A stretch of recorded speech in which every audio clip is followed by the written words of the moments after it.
So how do narcissists experience love? L-O-V, L-U-V for the disconnected ones, right? How do they experience the big L? How? What goes on through their mind? Can they even receive love? Do they even know what love is? Like, what the hell is love to a narcissist in the first place? That's what we're talking about today, y'all. If you're new here, my name is Lee Hammock. I'm a clinically diagnosed narcissist here to give you the perspective and the mindset of a narcissist. And welcome to another episode of the Narcissist Code.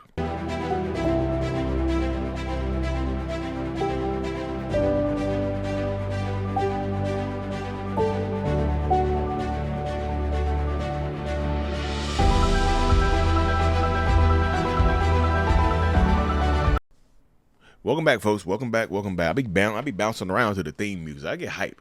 The theme music gets me hype. But yes, what goes on in the mind of a narcissist or a toxic person, right? When they are in love, how do they experience love? Just overall in general. How does that go on? What happens in these scenarios right here? How? Why? When? Where? Who? Right? So, narcissistic people, I do think that we can experience love, right? And I know people are going to say, Lee, you might be able to because you being in therapy. But I've always thought that I could experience love even before I was in therapy, right? And mainly because I think this is how it goes right here. I could be wrong, of course. Probably not wrong, but I could be wrong. I think most narcissists experience love in a way that's physical. It's a physical thing for narcissists, right? I think love is physical. Love is physicality. Yes, can we connect to people emotionally? I think we can, right? I think a lot of us can. Not every single narcissist can connect to you emotionally. I don't think that's possible, right? Not every single, it's a spectrum. The ones further along the spectrum, when you kind of cross into, maybe high levels of psychopathy or sociopathy, you probably might not be able to connect emotionally. But I think physical stuff is how we experience it more. The physicality, right? This is why when you ask a narcissist, typically when you ask a narcissist about love and do they love someone, they'll say yes, right? But then you ask them how, they'll say, I'm still here. You'll say, do you love me? Yes, I love you. What are you talking about? Well, do you really love me? I just want to know. It don't feel like you love me. If I didn't love you, I wouldn't be here. Okay? They feel like their physical presence in the relationship is equal to being in love. They think because I'm physically here with you, I'm physically present and available to you right now, that means that I am in love with you. This is the mentality that a lot of narcissistic people go through and face right here. They think that because they're physically with you or physically present around you, that this is love.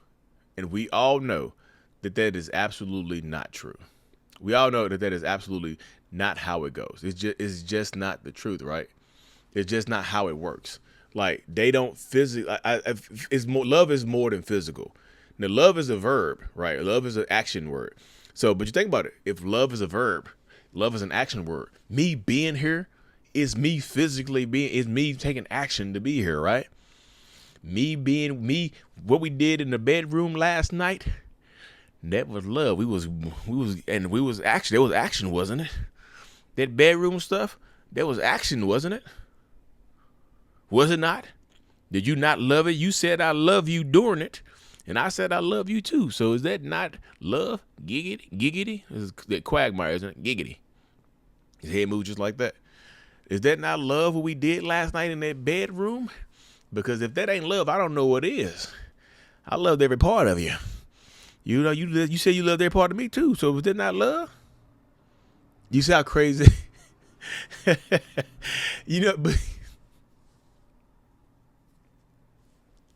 you see how crazy it is, though. To you, it's crazy, but for narcissists, it makes sense.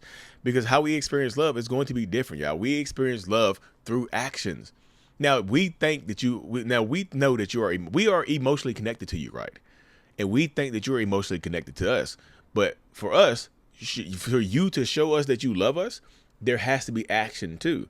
This is why a lot of times it's always going to be bedroom stuff or physical stuff, right? It's always going to be give us gifts. If you love us, give us gifts. If you love us, give us some of that body. Give us some of that delicious body, right? That's what they'll tell you, right? You know, this is the space that so many people fall into and whatnot, right? This is what happens. So I say that to say this. If you're dealing with an emotionally manipulative, narcissistic person, they absolutely are going to think that they love you. They're going to think that they know you. Like, they're going to think that they love you, they care for you and stuff like that because of their physical presence and doing it in the bedroom. This is why when you try to leave, or think about it right here, y'all, when you leave them, they'll tell you, you never loved me, did you? You never loved me. You must not love me. Because you left. You took your physical presence away. Your emotional love for this person probably didn't turn off, right? But your physical presence disappeared. You physically cut them off. You physically cut off access, you know, social media wise as well. Access has been denied. So they think that you don't love them anymore. They try to make you feel like, you see how it all comes together, how they equate physical presence and physical actions to love, not the emotional stuff. Not the deep emotional bond that you probably need to build in order to actually be in love with someone. It's always something else along those lines, right? It's always something else along these lines in these spaces. So like when you're dealing with an emotionally abusive, manipulative person, this is kind of the thing that you fall into. This is kind of the trap that so many people fall into, right? We fall into this trap of dealing with narcissistic people that it can be draining to deal with a manipulative, abusive person, y'all. And I think most people understand how draining it can be. So narcissists experience love on a physical spectrum. Physical. Like we know that we can feel that you're emotionally connected to us, right? We just don't necessarily connect to you on a deep, deep emotional level, which is why, because a lot of us don't understand it. A lot of us narcissistic people, we are emotionally dysregulated. Like you are our regulator. Right? You, as our partner or whoever it is in our life, you regulate us. So we use you to regulate us. So this is why when you're dealing with manipulative, abusive, narcissistic people, this is what you're going to face. Right? This is who you're going to face. This is part of it, y'all. And I know I even hate to say that to a lot of people, because you, as you're growing and as you're healing and you're trying to make sense of it all, you are deeply still connected to this person emotionally, which makes it harder for you to leave. They themselves try to think like, look, even when they leave you, even when a narcissist leaves you for someone else, they'll tell you that they still love you because they're still coming around, right? They might leave you and be in a full-blown relationship or marriage with someone else, but still be coming back to you. Still try to give you their body or try to get your body from you. This is what be happening. They experience love on a physical spectrum. It's physical stuff. And look, is that enough for some people? Yeah, that might be enough for some of y'all. Some of y'all enjoy the physical stuff, right? Some people enjoy the physical, like, because some people are just like, well, I just want something. Like, give me something. They not giving me nothing. They're not giving me anything. They're not giving me anything at all.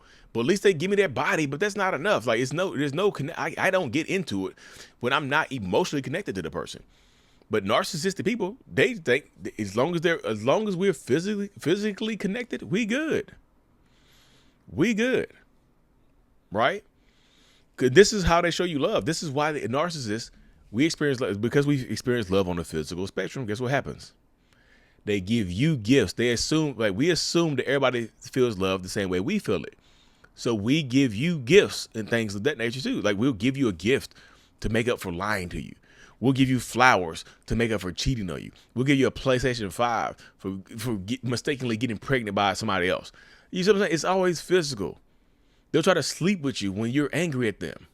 Let me show you how much I love you. Take your clothes off. What? Here's a diamond necklace. Here's a watch. Here's some earrings. Go get your nails and hair did. You see what I'm saying? It's always something physical. They don't want to sit down and actually, this is how you know it's physical. This is why most narcissists are therapy averse. Therapy is a physical act of going to therapy, right? They'll go to therapy physically, but they won't get anything out of it emotionally because they're not trying to. They think physically, again, they think physically going to the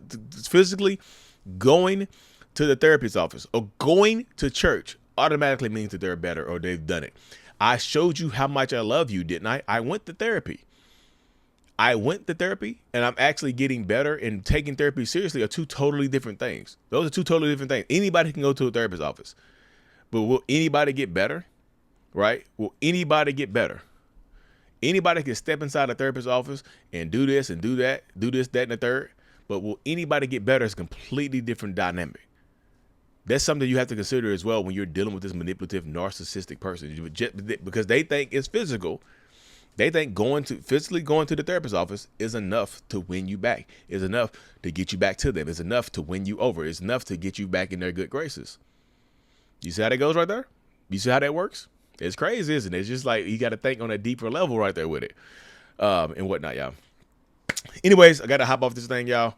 This Saturday, April 5th, 2025, we're going to be in St. Louis, Missouri for our next in-person workshop.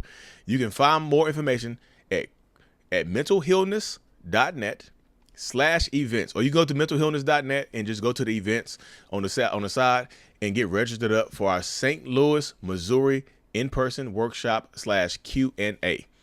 It's going to be an amazing experience. We have amazing experiences. And then Durham, North Carolina, my hometown, my home state. We're going to be in Durham, North Carolina, April 12th, 2025 for our in-person workshop /Q&A. Both of those, or you can register for both of those in the bio, Mental Healness, my name, mentalhealness.net/events. And I will see y'all there. Peace.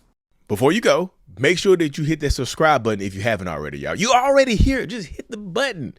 Also, you can find my coaching, my courses, my one-on-ones. Everything is available at my website, mentalhealness.net. Kids book, self-love journal. Also, check out joining the channel memberships as well, y'all. Thank you so much for being here. I'm super grateful. I'm out. Peace.